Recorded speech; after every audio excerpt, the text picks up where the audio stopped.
Oke, Assalamualaikum warahmatullahi wabarakatuh. Perkenalkan, nama saya Riki Fahrul Alhamdani. Saya berkuliah di Politeknik Negeri Pontianak. Pertama yang akan saya jelaskan yaitu latar belakang. Nah, latar belakang ini berisi permasalahan dan tujuan perancangan. Untuk set saya itu berada di kota Singkawang. Latar belakang, dengan keadaan zaman yang semakin membaik disertai perkembangan penduduk perkotaan yang semakin tinggi pula, Kota Singkawang merupakan daerah berkembang menuju banyaknya peranan wisata dan kuliner dan lain-lainnya. Nah, yang akan saya manfaatkan di sini yaitu perkembangan wisatanya, yaitu wisata Pantai Pasir Panjang.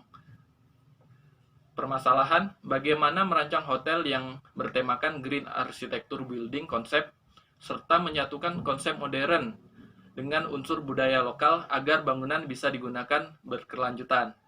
Tujuan perancangan, tujuan dari perancangan ini yaitu adalah mewujudkan perencanaan bagi wadah dan dapat menampung turis mancanegara maupun turis lokal yang ingin menikmati keindahan Pantai Pasir Panjang. Maka dibuatnya lah hotel resort ini. Selanjutnya yang akan saya jelaskan ketentuan umum. Ketentuan umum ini berisi fungsi bangunan hotel resort, jumlah lantai 4 lantai maksimal, luas lahan 8.000 sampai 10.000 meter persegi, penerapan konsep green building, kriteria perancangan yaitu ada 5, yaitu memperhatikan karakteristik pelaku dan kebutuhan pengguna bagi fungsi hotel dan resort dalam penyusunan pemrograman. Kedua, memperhatikan sistem, struktur, dan utilitas. Yang ketiga, memperhatikan peraturan setempat yang berlaku. Yang keempat, menggunakan kisi-kisi Green Building GBCI. Yang kelima, menyediakan area parkir yang memadai. Waktu pelaksanaan jadwal terlampir rencana kerja dalam rencana kerja. Selanjutnya yaitu studi literatur. Nah, studi literatur ini berisi definisi hotel resort, yaitu pengertian hotel. Kata hotel berasal dari kata hospitium, yaitu bahasa Latin. Artinya ruang tamu dalam jangka waktu lama mengalami perubahan menjadi hostel. Selanjutnya, kata hostel itu terlalu kuno dan mengalami perubahan lagi. Huruf S-nya itu dihilangkan menjadi kata hotel hingga dikenal pada saat ini. Untuk pengertian resort adalah suatu perubahan tempat tinggal untuk sementara bagi seorang di luar tempat tinggalnya dengan tujuan antara lain untuk mendapatkan kesegaran jiwa dan raga serta hasrat ingin mengetahui sesuatu dan juga dikaitkan dengan kepentingan yang berhubungan dengan kegiatan olahraga, kesehatan, konvensi, keagamaan, serta keperluan usaha lainnya. Resort hotel merupakan tempat peristirahatan di musim panas, di tepi pantai, pegunungan, dan banyak dikunjungi para wisatawan dimanapun pengunjung datang untuk menikmati potensi alamnya. Untuk yang selanjutnya yaitu pengertian hotel resort. Hotel resort ini penggabungan antara hotel dan resort. Hotel resort didefinisikan sebagai hotel yang terletak di kawasan wisata di mana bagian pengunjung yang menginap tidak melakukan kegiatan usaha. Umumnya letakkan cukup jauh dari pusat kota sekaligus difungsikan sebagai tempat peristirahatan. Yang keempat, faktor penyebab timbulnya hotel resort, yaitu yang A. Berkurangnya waktu untuk beristirahat, B. Kebutuhan manusia akan rekreasi, yang C. Kesehatan, dan yang D. Keinginan menikmati potensi alam. Yang kelima, karakteristik hotel resort, yaitu ada lokasi, umumnya lokasi di tempat-tempat berpemandangan indah, pegunungan, tepi pantai, dan lain sebagainya. Ya, yang B yaitu fasilitas. Fasilitas ini pengunjung untuk bersenang-senang. Yang kelima yaitu karakteristik hotel resort. Karakteristik hotel resort ini umumnya berlokasi di tempat-tempat yang jauh dari perkotaan. Nah, yang tempat-tempat itu antara lain pegunungan, tepi pantai, dan lain-lainnya. Yang B itu fasilitas. Motivasi pengunjung untuk bersenang-senang dengan mengisi waktu luang menuntut ketersediaannya fasilitas pokok serta fasilitas rekreasi indoor dan outdoor. Fasilitas pokok adalah ruang tidur, bagian area privasi. Fasilitas rekreasi outdoor meliputi kolam renang, lapangan tenis, dan penataan landscape. Itu menurut kriteria ini. Dan yang D, arsitektur dan suasana. Nah, wisatawan yang berkunjung ke hotel resort cenderung mencari akomodasi dengan arsitektur dan suasana yang khusus dan beda dengan hotel yang lainnya. Segmen pasar selanjutnya yang ke E. Sarana yang ingin menjangkau adalah wisatawan, pengunjung yang ingin berlibur. Nah, segmen pasar ini yaitu pengunjung yang ingin berlibur ke wisata tersebut. Penilaian klasifikasi hotel, yaitu ada 5 penilaian antara bintang 1, 2, dan 2, 3, 4, 5.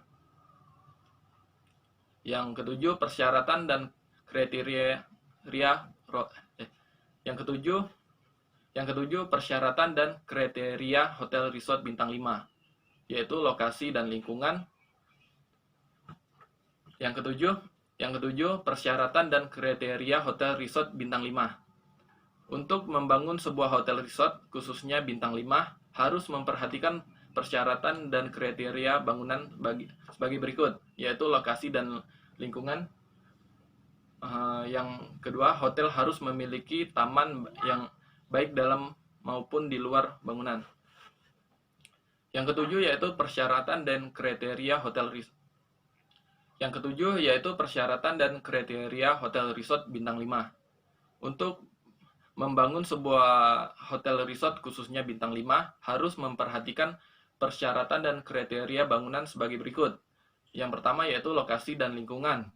Lokasi ini yang mudah dicapai bagi kendaraan umum maupun pribadi, dan lingkungan yang harus bebas dari suara bising, bau tidak enak, debu, asap, serangan binatang, dan lainnya.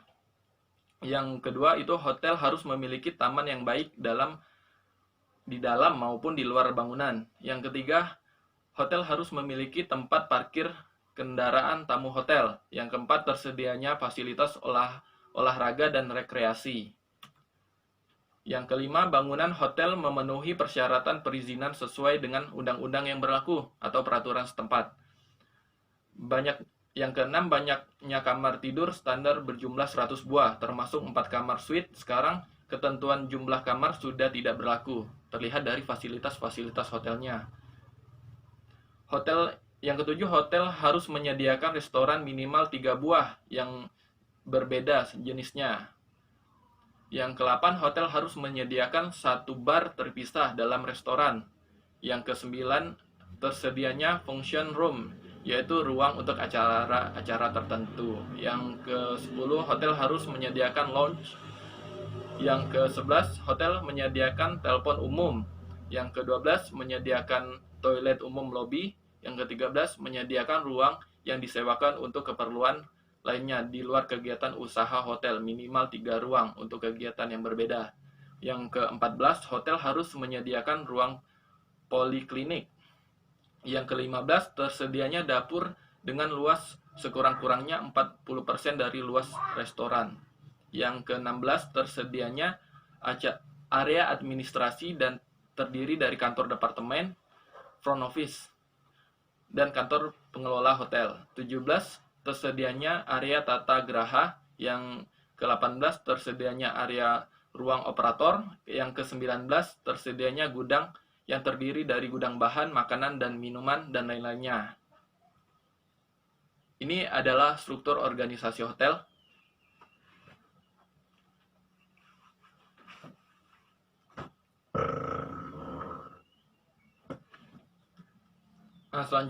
Selanjutnya itu struktur organisasi hotel. Bisa kita lihat yaitu general manager yang paling atas dan menyongsong di bawahnya. Nah, selanjutnya yaitu struktur organisasi hotel yang dikepalai dengan general manager, eksekutif, di bawahnya eksekutif manager, dan di bawahnya bermacam-macam lagi yang kita bisa lihat di sini. Ini adalah standar parkir dan standar sirkulasi yang saya dapatkan dari data arsitek. Ini juga standar lift dan standar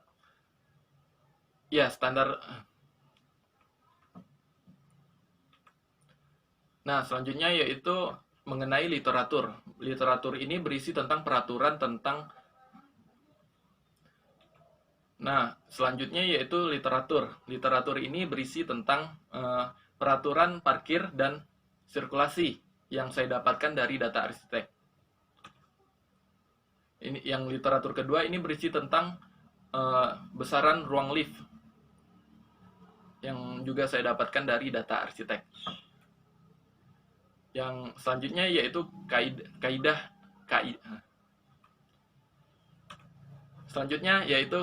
green building. Green building adalah bangunan di mana sejak dimulai dalam tahapan perencanaan, pembangunan, pengoperasian hingga dalam operasional, pemeliharaan memperhatikan aspek-aspek dalam melindungi penghematan, mengurangi penggunaan sumber daya alam, menjaga mutu dari kualitas udara di dalam ruangan, dan memperhatikan kesehatan penghuninya yang semuanya berpegang kepada kaidah bersinambungan. Nah, ini adalah penjelasan dari konsep. Selanjutnya yaitu kaidah green building. Green building ini berisi tentang penjelasan dari green building yang akan saya jelaskan secara singkat. Green building adalah bangunan di mana sejak dimulai dalam tahapan perencanaan, pembangunan, pengoperasian hingga dalam operasional, pemeliharaan, pemerhatikan aspek-aspek dalam melindungi penghematan, mengurangi penggunaan sumber daya alam, menjaga mutu dari kualitas udara di dalam ruangan, dan memperhatikan kesehatan penghuninya yang semuanya berpegang kepada kaidah green building. Nah, selanjutnya yang akan saya jelaskan yaitu kaidah green building. Ini berisi tentang pengertian dari green building itu sendiri yang akan saya jelaskan secara singkat. Green building adalah bangunan di mana sejak dimulai dalam tahapan perencanaan, pembangunan, pengoperasian hingga dalam operasional pemeliharaannya, memperhatikan aspek-aspek dalam melindungi penghematan, mengurangi penggunaan sumber daya alam, menjaga mutu dari kualitas udara di dalam ruangan, dan memperhatikan kesehatan penghuninya yang semuanya berpegang kepada kaidah green building. Yang akan saya jelaskan selanjutnya yaitu studi kasus. Nah, studi kasus ini ada 5. Yang pertama yang akan saya jelaskan ini B16 Resort dan Restoran. Pada studi kasus ini, saya hanya mengambil dari desain, posisi ruang-ruangan, dan penerapan konsep-konsep material dan penerapan konsep green building pada bangunan ini. Studi kasus yang kedua yaitu Vinalhu Villa Hotel. Untuk studi kasus yang ketiga, saya mengambil dari motivasi dibangunnya hotel resort ini, yang yaitu Hotel Potato Heads. Nah, untuk yang keempat dan kelima ini saya mengambil studi kasus yang berada di kota Pontianak. Untuk yang sebelum-sebelumnya itu saya mengambil di luar kota Pontianak. Nah, yang keempat, Dangau Resort Kuburaya. Selanjutnya yang akan saya jelaskan yaitu pemilihan lokasi tapak. Nah, lokasi tapak ini saya mendapatkan 2 opsi. Yang pertama berada di kota Pontianak dan yang kedua berada di kota Singkawang. Dari masing-masing lokasi ini terdapat sisi positifnya. Saya menilai hanya dari sisi positifnya saja.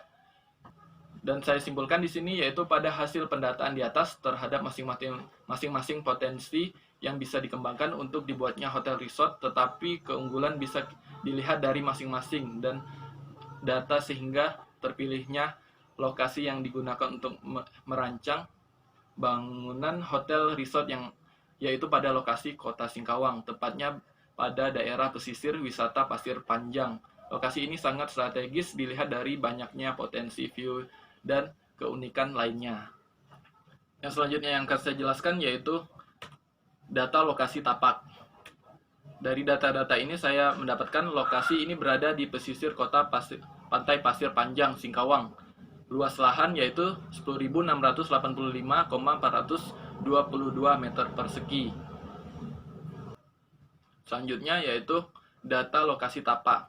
Dari data-data ini mendapatkan data GSB yaitu 10 meter dari as jalan dengan lebar jalan yaitu 8 meter, Jalan Raya Sedau. Lokasi site berada di Kota Singkawang, tepatnya berada di pesisir Pantai Pasir Panjang yang sudah saya jelaskan tadi. Oke, yang selanjutnya yang akan saya jelaskan yaitu analisa tapak, yaitu analisa iklim. Akan saya simpulkan penanganannya saja. Orientasi matahari membawa dampak panas mengenai set secara langsung akan dilakukan penanganan dengan dibuatnya atap yang merespon akan panas dari sinar matahari. Juga pada posisi yang terkena matahari pagi hari akan dimanfaatkan untuk area berjemur maupun bersantai. Pada sisi yang terkena matahari sore akan digunakan untuk tempat bersantai dan juga pemanfaatan untuk sumber daya energi panel surya. Itu adalah penerapan penanganan dari masalah-masalah yang ditimbulkan dari panasnya sinar matahari. Selanjutnya yaitu curah hujan. Pada curah hujan di area set cukup lebat karena berada pada area tepi pantai. Air yang jatuh akan mengalir langsung ke pantai karena bentuk tanahnya yang curam sehingga tidak akan menggenangi site. Jadi kontur tanah di area tersebut yaitu cenderung curam ke laut. Oke, selanjutnya yaitu analisa sirkulasi. Nah, pada analisa ini terdapat akses sirkulasi, view ke dalam, view keluar, dan pemanfaatan wisata. Pada set ini hanya memiliki satu jalan utama, yaitu Jalan Raya Sedau, yang berada tepat di depan set. Jadi penanganan akses sirkulasi ini akan membuatnya area masuk ke dalam set tersebut pada sisi kanan bangunan, pada sisi kanan set, dan sisi keluar berada di sisi kiri, tepat di depan jalan tersebut. Selanjutnya yaitu view ke dalam tapak. Nah, penanganan yang akan dilakukan yaitu membuat bentuk bangunan dan fasad bangunan itu semenarik mungkin sehingga orang yang melihat akan tertarik untuk mengunjungi bangunan tersebut. Selanjutnya yaitu analisa green building dan kontur tanah. Nah, pada green building ini mendapatkan penanganan yaitu pada area set akan menanami pohon pada area depan, belakang, sisi kanan, sisi kiri agar menambah kesan green dan sejuk pada bangunan. Material yang digunakan akan menggunakan material lokal Kota Singkawang seperti bata merah, kayu, dan lain-lainnya, yaitu material alam. Bangunan akan banyak memiliki bukaan untuk memperlancar sirkulasi udara. Guna untuk sejuk pada bangunan juga menjadikan bangunan hemat energi. Penghematan energi akan dilakukan dengan membuatnya solar panel dan menampung air hujan untuk kegunaan fungsi hotel. Penanganan dari kontur tanah akan dibuat menangga sehingga view akan sangat menarik. Dibuatnya kontur menangga agar view ke arah pantai tidak terhalang oleh bangunannya. Selanjutnya yaitu analisa kesimpulan. Nah, pada kesimpulan ini saya menyimpulkan dari masing-masing penanganan analisa tersebut menjadi satu kesatuan. Yang akan saya jelaskan yaitu zoning makro. Nah, pada penzoningan ini dibuatlah zoning dari lantai 1. Lantai 1 ini berisi zona privat dan zona servis yang berada di tepi pantai, dekat pantai, yang berada sisi paling bawah dari kontur tanah tersebut. Lantai 2 ini berisi zoning privat, servis, dan publik. Nah, pada posisi privat itu berisi dari kamar-kamar hotel atau villa-villa. Nah, yang untuk zoning service yaitu zoning core bangunan, dan zona publik yaitu zona yang berisi tentang penunjang bangunan seperti gym, restoran, bar, dan lain-lainnya. Untuk zoning lantai 3 berisi hampir sama dengan lantai 2. Selanjutnya yang akan saya jelaskan yaitu pertimbangan perancangan. Nah, untuk pertimbangan perancangan ini saya mendapatkan pertimbangan terhadap karakter perwadahan aktivitas dan karakter warna dan material. Untuk karakter perwadahan aktivitas, yaitu saya dapat simpulkan melihat dari fungsi bangunan yang dirancang merupakan bangunan multifungsi, sehingga dapat saya simpulkan hotel resort merupakan tempat penginapan yang berbagai fungsi kegiatan, bukan hanya untuk menginap tetapi juga untuk sarana akomodasi tempat liburan di akhir pekan, atau hanya ingin mencari suasana yang damai, sehingga hotel resort menyediakan berbagai jenis penunjang seperti kafe, kolam renang, restoran, taman hijau, dan berbagai fungsi fasilitas lainnya. Untuk karakter warna dan material dapat saya simpulkan sesuai bentukan objek yang akan dirancang merupakan bangunan hotel resort. Dapat saya simpulkan penggunaan warna dan material yang akan digunakan nantinya warna-warna cenderung warna putih dan warna sejuk lainnya, warna-warna sejuk. Nah, sedangkan material yang akan saya gunakan yaitu material lokal seperti bata merah, kayu dan beton bertulang, serta kaca untuk menambah kesan elegan dan mewah. Selanjutnya yaitu pemrograman ruang. Nah, untuk pemrograman ruang yang pertama yang akan saya lakukan melakukan identifikasi kegiatan pada hotel, yaitu kegiatan pengelola, kegiatan tamu, dan kegiatan pengunjung hotel. Oke, selanjutnya yang akan saya jelaskan yaitu kebutuhan ruang. Nah, dapat saya jelaskan secara singkat. Terdapat beberapa kebutuhan ruang, yaitu seperti ruang general manager, ruang asisten manager, ruang sekretaris, ruang marketing departemen, ruang administrasi departemen, ruang security staff, ruang engineering departemen, ruang HRD, ruang rapat staff, ruang front office staff, ruang F&B, ruang F&B office, ruang housekeeping, ruang storage, ruang lost and food, ruang janitor, ruang dodge, ruang gudang dan storage, ruang mechanical, ruang main kitchen, ruang security office, lobby, lounge, dan rented area. Nah, untuk besaran ruang saya dapatkan dari data-data arsitek dan dapat saya simpulkan dari keseluruhan besaran ruang tersebut, yaitu menjadi total 10.447,55 meter persegi. Nah, pada untuk besaran ruang parkir hotel, yaitu terdapat besaran ruang total sekitar 342,2 meter persegi. Oke, selanjutnya yaitu persyaratan ruang hotel. Nah, hampir keseluruhan ruangan tersebut memiliki persyaratan yang khusus, yaitu pada penghawaan hampir keseluruhan bangunan membutuhkan penghawaan secara alami secara maksimal, dan pencahayaan juga hampir keseluruhan membutuhkan pencahayaan alami seperti pencahayaan pada panel surya tersebut. Selanjutnya yaitu hubungan ruang. Dari saya simpulkan menggunakan diagram matriks hubungan antar ruang-ruang tersebut. Selanjutnya yaitu organisasi ruang. Nah, organisasi ruang ini meliputi fungsi penunjang, yaitu seperti restoran, kafe, hall, bar, dan lain-lainnya.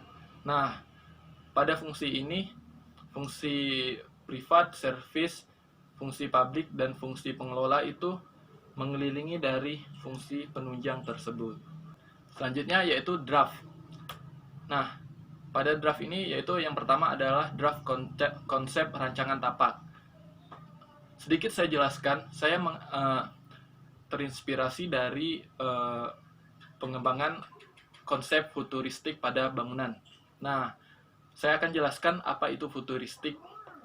Arsitektur futuristik adalah arsitektur yang didesain dengan bentuk yang aneh dan berorientasi pada masa depan, dan juga tidak lazim. Bentuk desain yang arsitektur futuristik ini bisa dibentuk dari kotak, bulat, atau tidak beraturan sekali, atau bentuk seperti badan hewan dan penjelasan lain-lainnya. Futuristik ini mempunyai arti mengarah atau menuju ke masa depan. Selanjutnya yaitu sistem struktur pada bangunan. Nah, sistem struktur ini saya menempatkan sistem struktur yaitu struktur baja dan beton bertulang. Selanjutnya yaitu sistem energi pada bangunan. Nah, sistem energi pada bangunan ini, energi utama yaitu listrik. Selanjutnya yaitu analisa energi. Selanjutnya yaitu sistem energi pada bangunan. Nah, pada keseluruhan energi pada bangunan ini, saya menggunakan energi solar panel atau panel surya, sehingga akan menghemat energi dan memanfaatkan potensi terik sinar matahari sebagai sumber daya listrik tersebut. Juga ada analisa air pada bangunan. Pada analisa ini saya membuat penampungan air hujan dan penampungan air yang diangkut oleh truk penampung air bersih guna untuk kebutuhan pada bangunan. Selanjutnya yaitu draft tampak. Nah, bisa kita lihat di sini. Ini adalah tampak depan, tampak samping kanan, tampak belakang, dan samping kiri.